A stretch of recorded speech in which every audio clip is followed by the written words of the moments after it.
Bon, on parle football, mais on a un auditeur, je crois, sur France-Norvège. C'est Arnaud, c'est cela? Mais il est où, Arnaud? Bonjour, Arnaud. Bonjour Pascal. Vous êtes où? Bonjour. Vous êtes Bonjour à où? tous. Eh bien, je suis juste en face le stade, à Foxborough, à côté de Boston. Oh, Foxborough. Et quelle heure est-il, là, à Boston?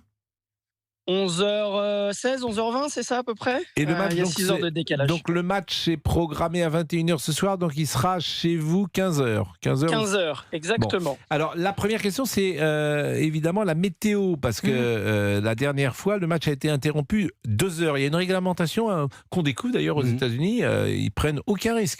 Ils sont pareils que nous, hein. C'est aujourd'hui, le principe de précaution, il est partout. Mais c'est-à-dire que si tu as un éclair dans le ciel, hop, le match est arrêté. Mais c'est parce que les tribunes sont faites différemment. Elles ne sont pas couvertes, les tribunes. Oui, c'est pour ça, c'est à cause des tribunes.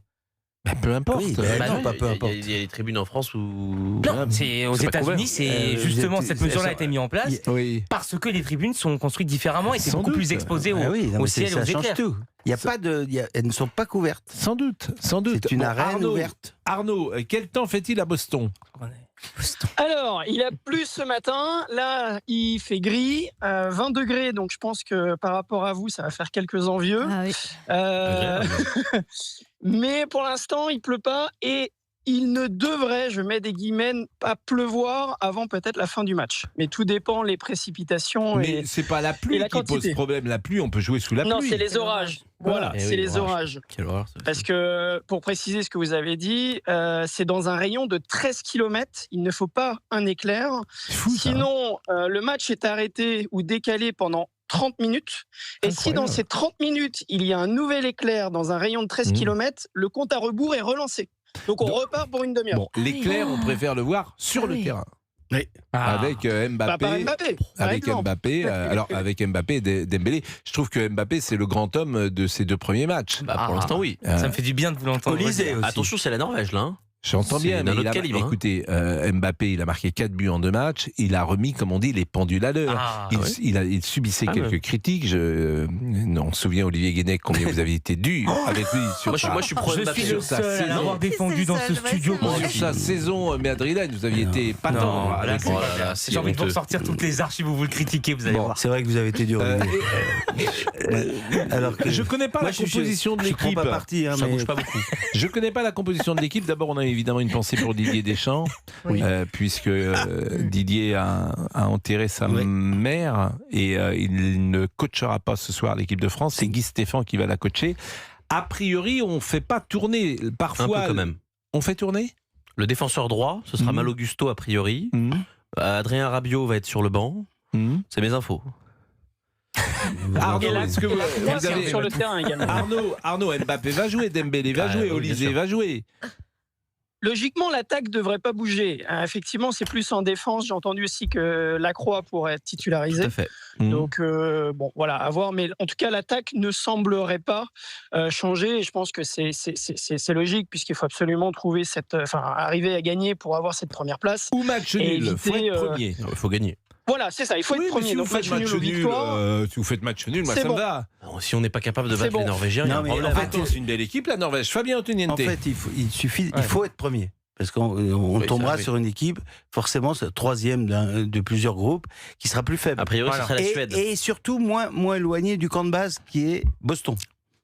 Exactement. Donc, il y a beaucoup d'intérêt à être premier.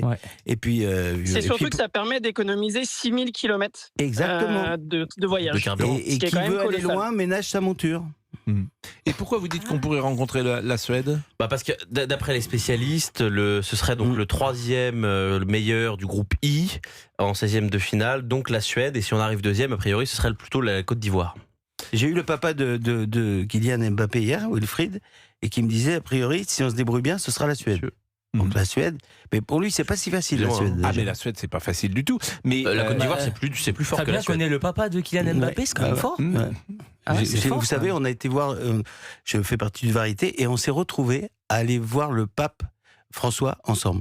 Et on était côte à côte, Wilfried, Mbappé et moi.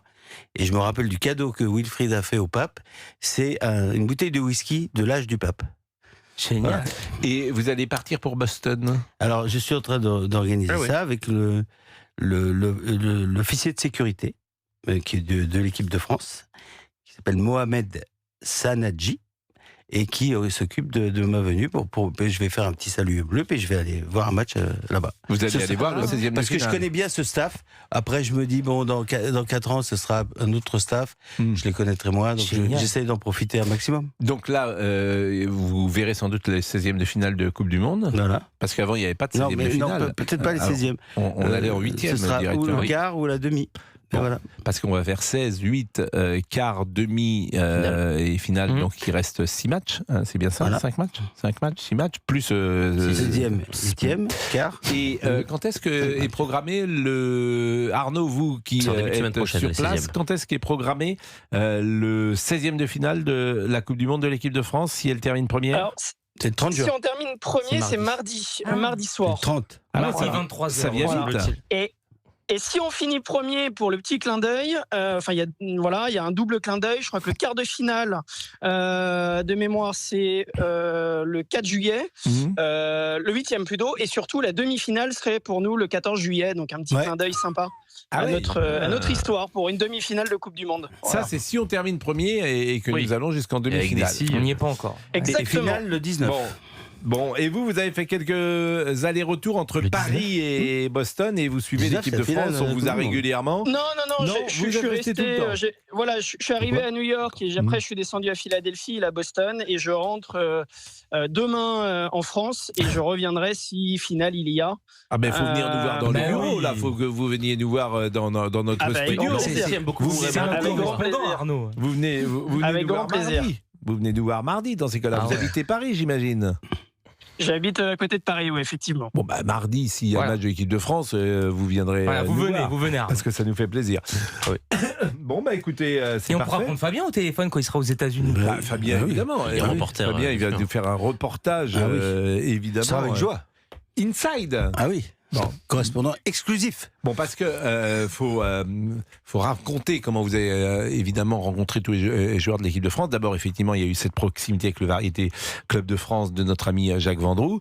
Et puis ensuite, vous avez projeté vos films plusieurs fois à Clairefontaine. Et ils ont passé une bonne soirée parce que et puis j'étais très étonné de voir comment ces joueurs qui, en fait, ce qui m'assied, c'est que les joueurs très connus, Didier les obligeait à se présenter. Donc Kylian Mbappé, Ousmane Dembélé, se présentaient comme ça alors qu'on les connaît par cœur. Et c'était très touchant parce que on s'aperçoit pas à quel point c'est des gamins. Et ils m'ont touché, moi, ces gosses. Et puis c'est des jeunes gens bien. C'est-à-dire que c'est des jeunes gens qui, effectivement, pour être à ce niveau-là, tu peux pas tricher en sport. C'est une belle équipe qui a un bon mental. Voilà. Ils ont une bonne mentalité. Et bon, ils ont aimé se marrer. Donc, vous voyez qu'ils aimaient rigoler, quoi. Puis voilà, donc, j'aime. Puis le staff est formidable. Que ce soit le président Philippe Diallo, il y avait tout le monde. Il y avait Didier Deschamps, Guy Stéphane qui m'a aidé, j'en parle dans mon livre, qui m'a aidé sur 3-0. Donc il y a toute une antériorité qui est sympathique. Il y a un peu du FC Nantes dans cette équipe de France avec Didier Deschamps qui a été formé au FC Nantes et puis Philippe Diallo qui a joué aussi au FC Nantes quand il était jeune puisqu'il est né à Nantes. Alors il n'a pas été un joueur un grand joueur de football, mais il a porté les couleurs de ce club magnifique. Comme votre serviteur. Il est 17h. J'ai disparu trop vite. Jusqu'à quel âge vous avez porté les couleurs du club?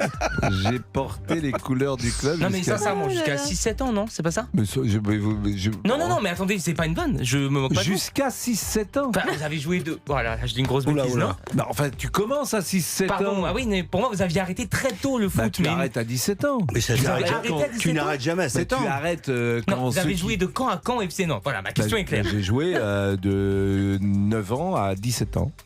Ah, quand même. Poussin, pupille, minime, cadet. Et vous n'auriez pas pu être pro? Mais jamais de la vie. Ah, vous n'étiez pas à 17 ans? Je suis né pro. Il est bon. Mais bon, jamais il en était question. Mais vous vous rendez pas compte il y a un pro sur je ne sais combien, ça demande des qualités. Par rapport aux autres, vous étiez vraiment en dessous? Mais d'abord, on n'était pas avec eux.